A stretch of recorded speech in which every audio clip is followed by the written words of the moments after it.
Di Indonesia, Ramadan bukan sekedar bulan dalam kalender Hijriah. Ia adalah suasana, ia adalah getaran, ia adalah perubahan yang terasa di udara bahkan sebelum azan pertama berkumandang. Ketika bulan suci itu datang, ada sesuatu yang berbeda.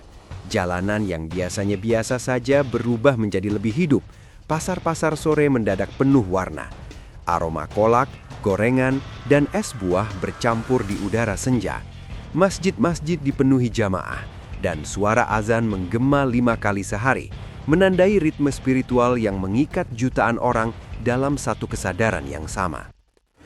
Banyak orang di luar negeri tidak menyadari bahwa Indonesia adalah negara dengan populasi Muslim terbesar di dunia.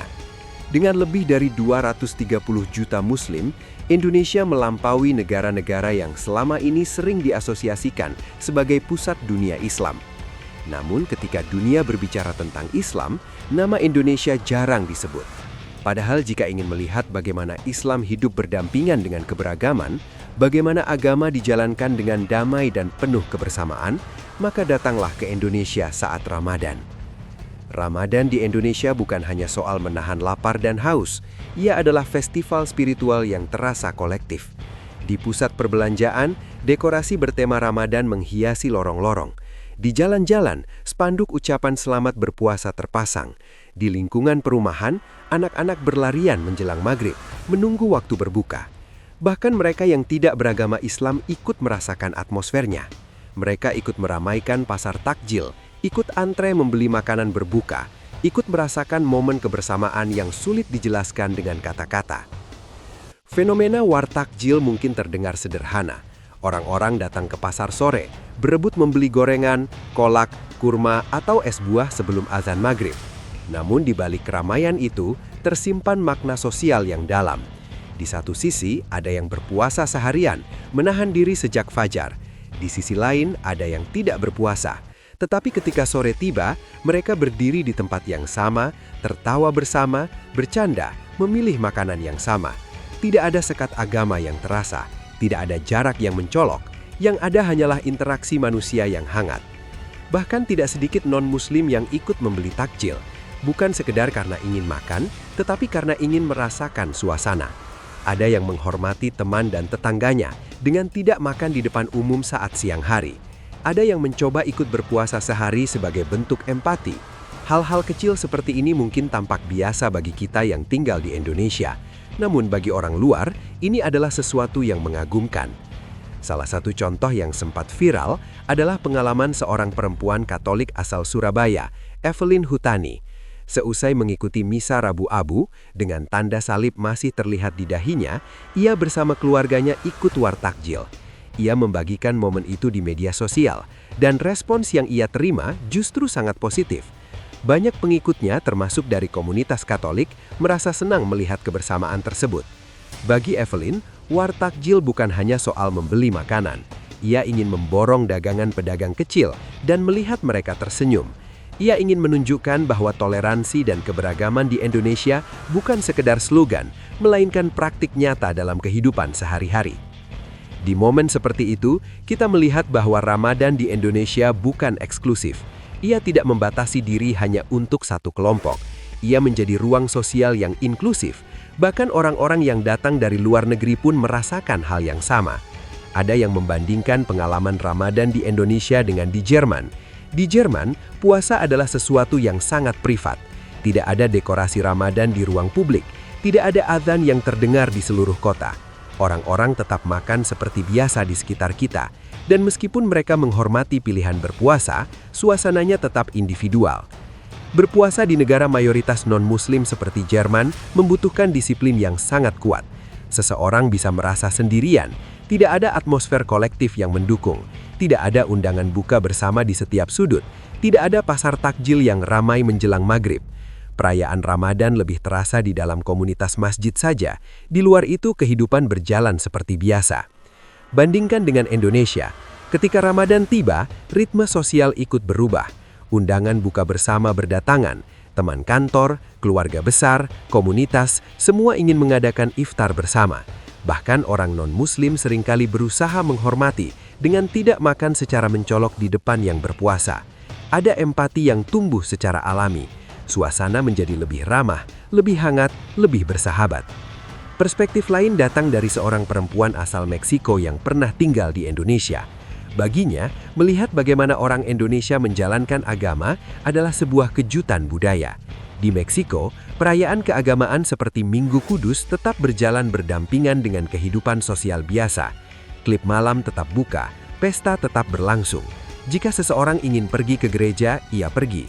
Jika tidak, ia melanjutkan aktivitas seperti biasa. Namun di Indonesia, ia merasakan sesuatu yang berbeda.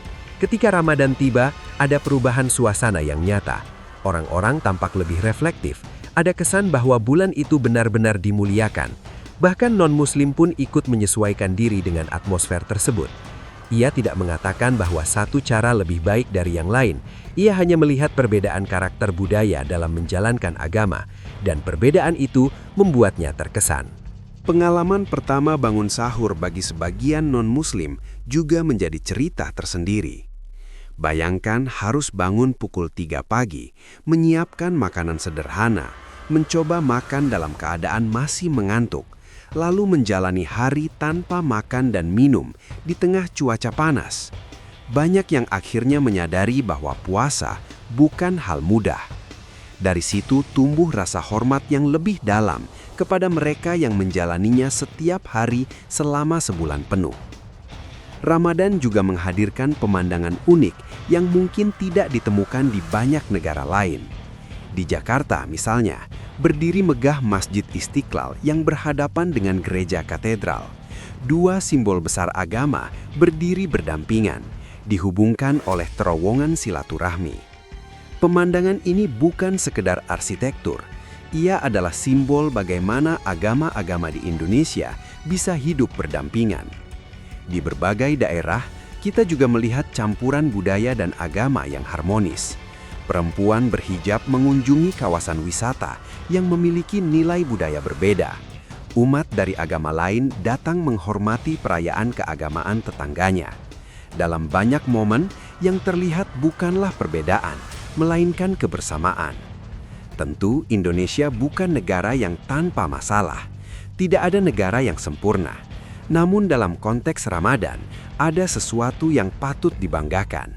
Nilai toleransi tidak hanya diucapkan dalam pidato atau ditulis dalam buku pelajaran. Ia hadir dalam tindakan sederhana, dalam antrean takjil, dalam undangan buka bersama lintas agama, dalam sikap saling menghormati di ruang publik. Banyak orang Eropa yang mengenal Indonesia hanya sebatas Bali. Mereka tidak tahu bahwa dari Aceh hingga Papua ada keragaman budaya dan agama yang luar biasa. Mereka tidak melihat kampung-kampung yang hidup dalam harmoni. Mereka tidak menyaksikan bagaimana Ramadan menjadi momen pemersatu bangsa.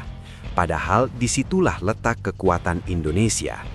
Ramadan di Indonesia adalah kombinasi antara spiritualitas dan sosialitas. Ia mengajarkan pengendalian diri sekaligus memperkuat solidaritas. Ia menghadirkan refleksi pribadi sekaligus mempererat hubungan kolektif. Di siang hari, orang-orang menahan lapar dan haus. Di sore hari, mereka berbagi makanan. Di malam hari, mereka memenuhi masjid untuk tarawih. Semua bergerak dalam ritme yang sama. Bagi sebagian orang asing, ini adalah pengalaman yang mengubah cara pandang mereka tentang Islam.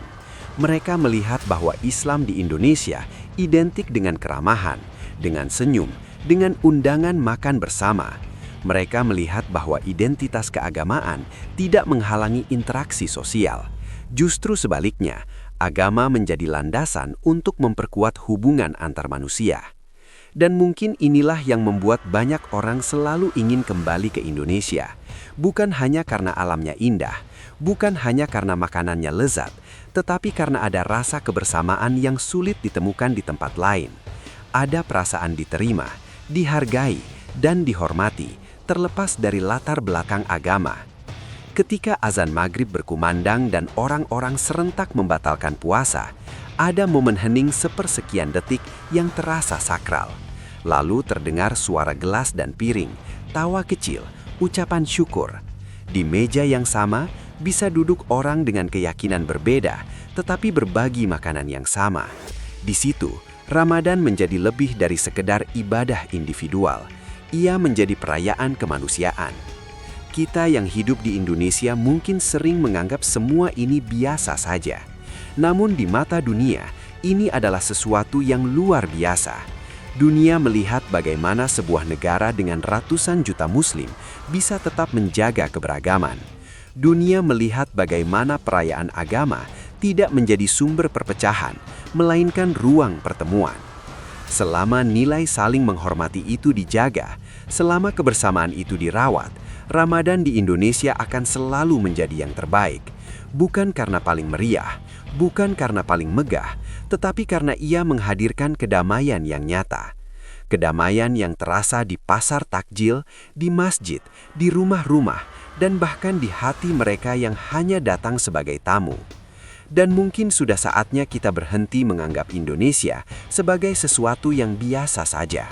Karena dalam kesederhanaannya, dalam antrean takjil yang riuh, dalam sahur yang mengantuk, dalam tarawih yang panjang, tersembunyi wajah toleransi yang membanggakan. Wajah sebuah bangsa yang terus berusaha menjaga kebersamaan di tengah keberagaman.